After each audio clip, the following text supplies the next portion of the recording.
Let us welcome the International Youth Day Overall Head Committee, Honorable Chris Anton Menyoza. Pressure.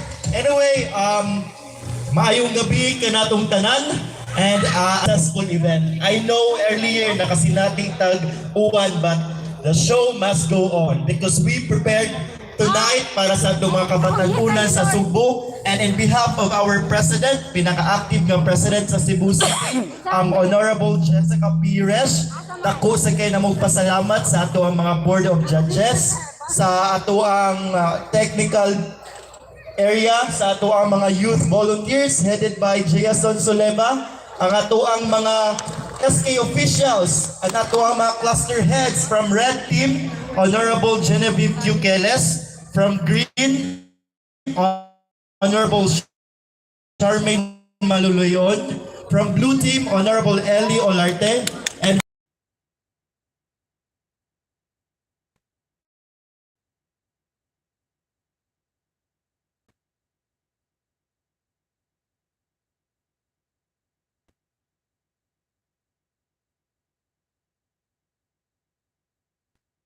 Section number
Some people gain their power away from them.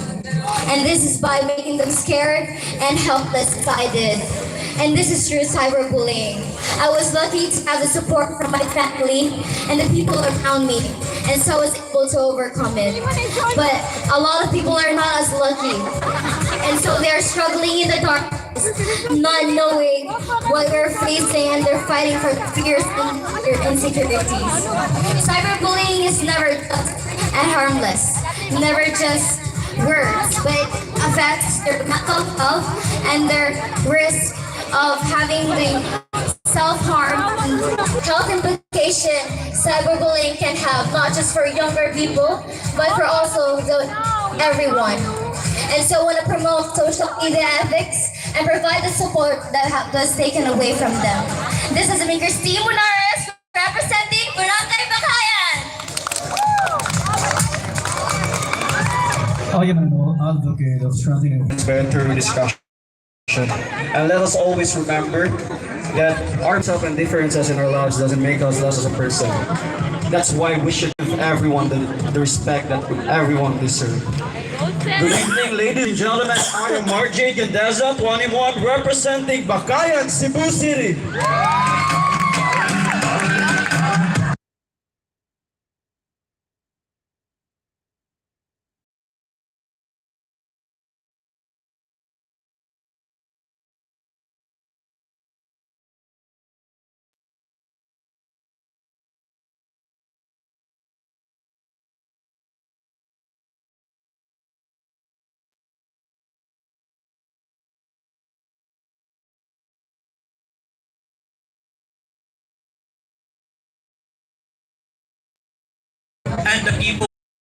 And the people who are currently watching this in this very moment. I truly believe that believing in yourself, appreciate what you have, is what makes us special. And that will be all. Thank you.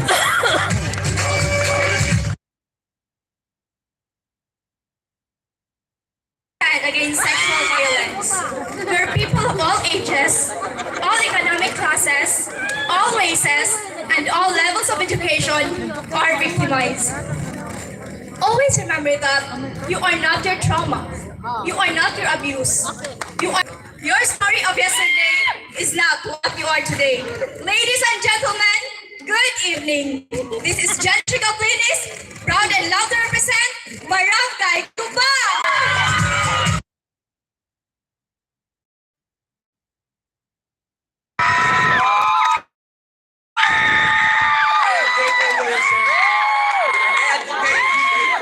Empowerment, because I believe that the youth is a hope for a country. Because youth have a strong ideas that can help to resolve the problem that what we are facing right now, and they have confidence to easily speak and expressing thoughts that no one can do, and they can stand in all decisions that no one can do. I am representing the Barangay Kapitao. An earth saver, not an earth destroyer. God never cursed us, but it is through the wickedness of the people caused it all. We must come together and save the earth. We can make people aware of the consequences of not saving it. All of us can be taught ways like driving less, using fuel-efficient cars, public transport, conserving water, planting trees, and turning off lights when you don't need them, are all ways that me, you, and your family can reduce the impact of the environment. If all this collective to each and everyone, this is Ayasa Pinala ating Barangay Hipodromo!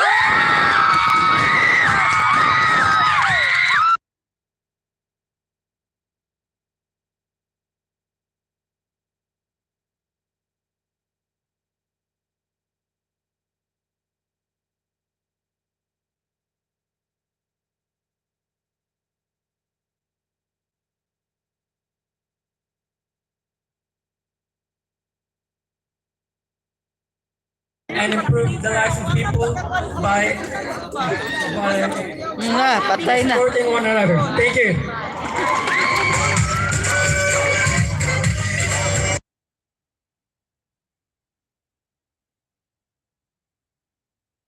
We all have the heart to serve people, especially when it comes to community service. We would make a great impact and change, not just to the society, but to the whole world. Good evening, ladies and gentlemen. This is Desiree Tejano, 20 years of age, representing Barangay Kabuthan.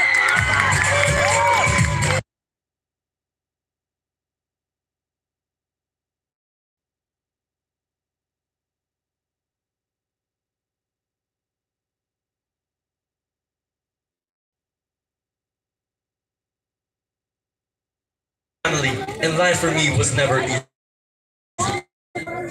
But you know what? My parents tried really hard to support my education. And that's what I want to tell to every one of you, that it is never too late to catch that dream and to continue learning. This mission is not just for myself and my barangay Labangon, but I want to empower everyone, not just the youth, but all ages. Here in Kaninyong Tanan.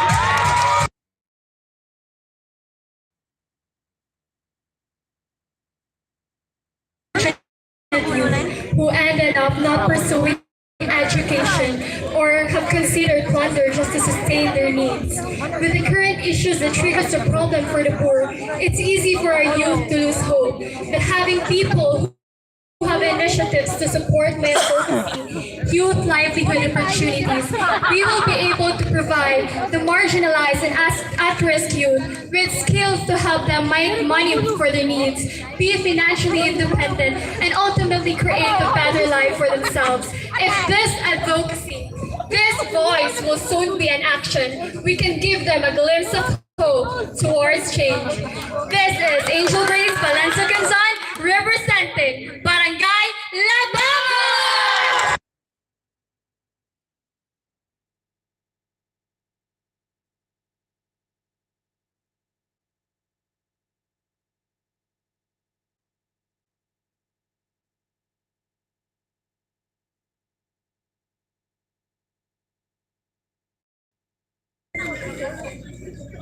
Injury, crash, and death may occur in the road.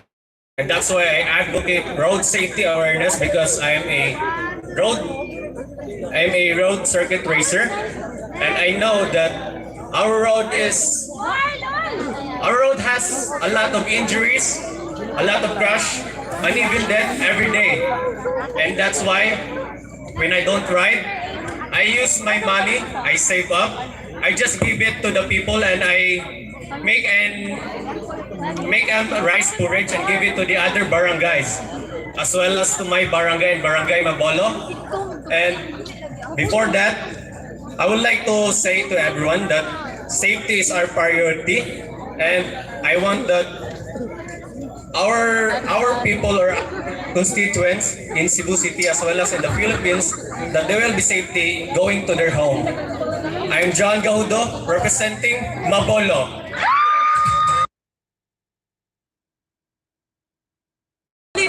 That this person is suffering depression and anxiety if something happens. I am standing here following my mission and using my voice to advocate mental health awareness. Mental health is not a joke or an act. Mental health is a serious condition that needs immediate action and attention. Mental health affects physical health. It's time for change. It's time to accept and respect each of our differences. I am standing here using myself as a light to those people who felt hopeless and being left behind in darkness to not worry. You are no longer alone. We are fighting with you, and we shall survive together. This is Rian Candice Dalige, proud and loud to represent Barangay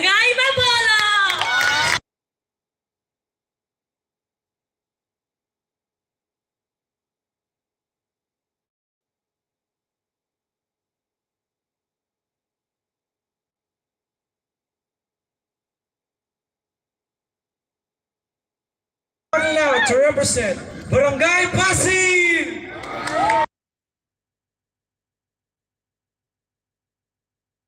Somewhat very different in reality. Faith helps us to gain a strong religious foundation as we learn about ourselves, the very reason why we are here in this world, and the importance of making the right decision. Without conscience, there follows immorality, wickedness, and sin. That is why I am an advocate of engaging youths in spiritual matters and public service. In this way, I can say that my advocacy will, the sense of faith will be the foundation of change. Thank you.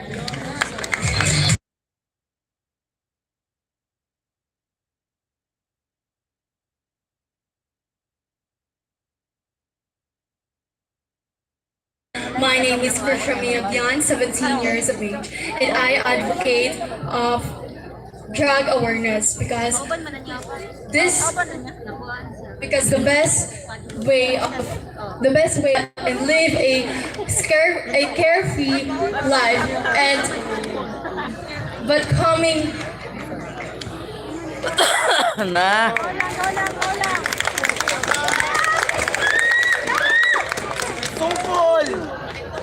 but coming from the places where the youth is. Yeah, that's all. Thank you. And once again, I'm Krishamia Bian, and I'm proudly to represent Pasig, Cebu City.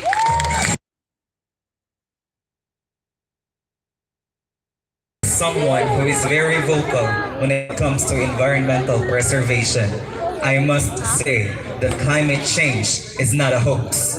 Climate change is really happening. These past few days, we have been experiencing unprecedented and heavy rainfalls, which affected both rural and urban barangays in the city of Cebu. Despite the constant reminder that we humans are weak against nature, but we tend to be ignorant to these events. Let us not wait till the worst of the worst to happen.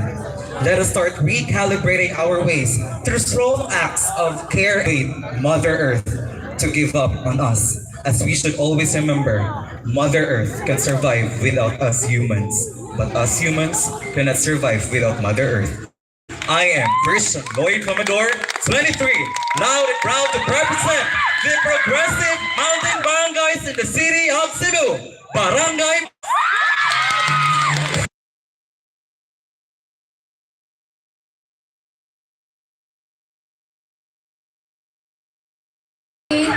is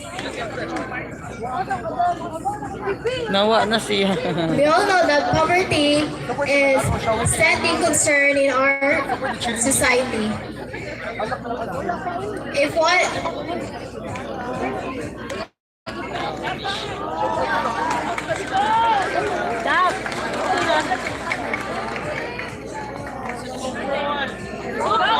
if one of Ay, thank you na lang po.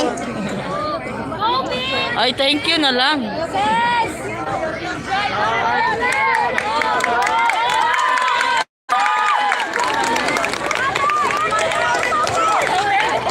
Ay, thank you. Na, nag-alimot siya.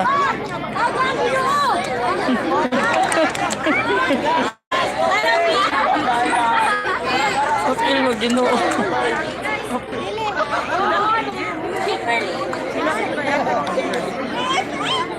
Ay, thank you na lang. is the most issue in our society. And I am here standing in front of you to fight my advocacy, standing in front of you tonight, and Ay, thank you na lang. let us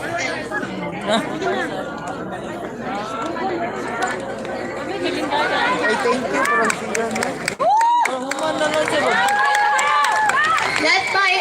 let my fellow youth fight for this and focus on this. This is Kimberly Divine Asensio representing Pahina San Nicolas.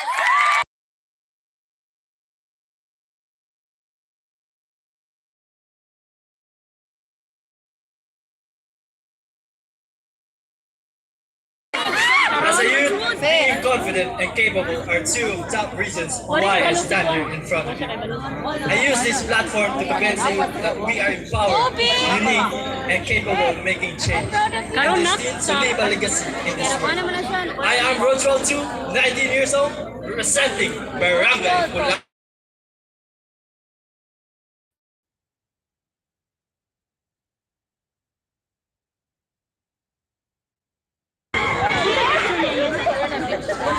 I was crowned as Baanyo Pitosano 2022, and as a beauty queen, I have a passion to help. One of my primary goals and plans is for the equal rights of every street children in my community. Street children would generally lack access to public school services due to poverty. These children have also limited access to school, to protection, health, and also their health, protection, and care.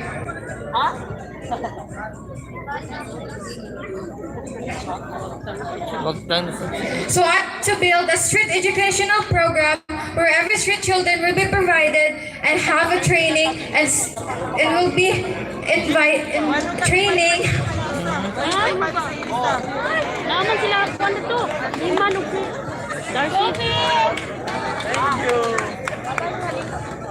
So I want to build a street educational program where every street children will be provided with school education program for training.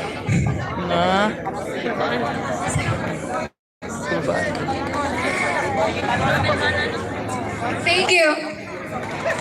I am Kishi Mercedes, still proud to represent Pitos.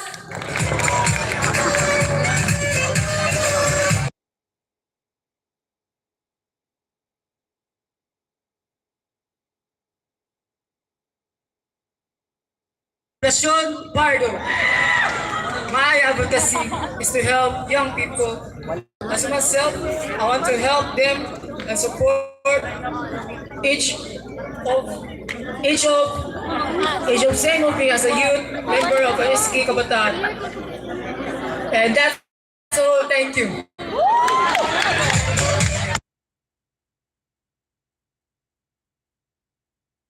In a good shape.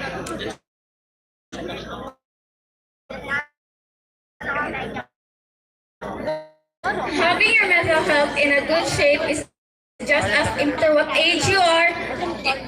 You can get away with.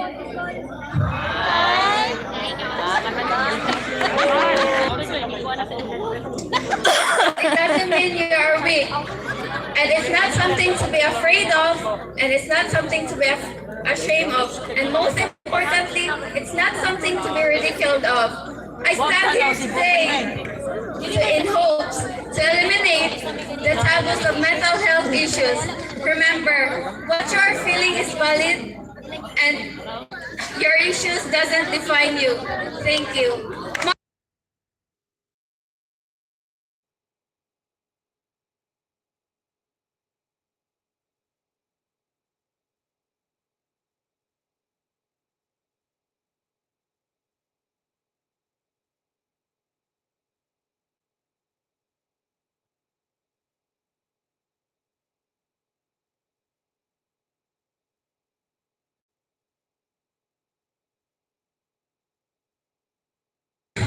Super Typhoon, Odette, threat of war, and now the monkeypox virus. I have seen how hard and challenging our times have become. We have been forced to stay inside in our rooms during the pandemic, lost our homes during the Super Typhoon, and now struggling to survive and afford food and security due to the constant threat of war and inflation, and now another virus. Focus and determined. So I advocate for mental health. We, especially the youth that's in here tonight, we should help one another. We should work hard and think positively. We should have a positive outlook at life. Thank you. Once again, this is John Dave from Barangay Kio. Thank you.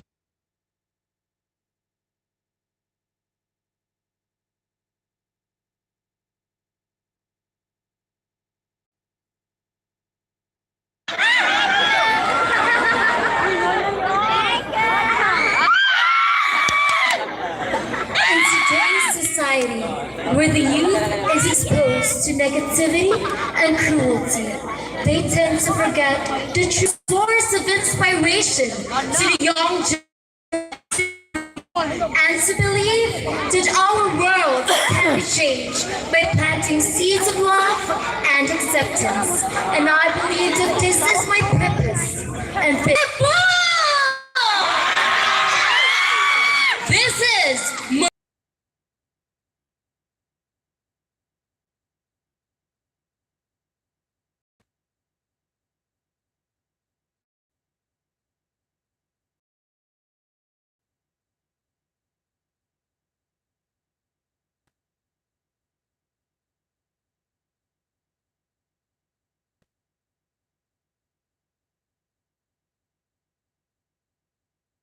during the day. I am a living proof that men experience sexual harassment. It takes a lot of courage to speak out. However, catcalling should not be tolerated. I implore everyone to speak out. Let us build safer access to public spaces. No one should be left behind. A beautiful evening to everyone. I am John L. Silva, representing Barangay Sambang Uno.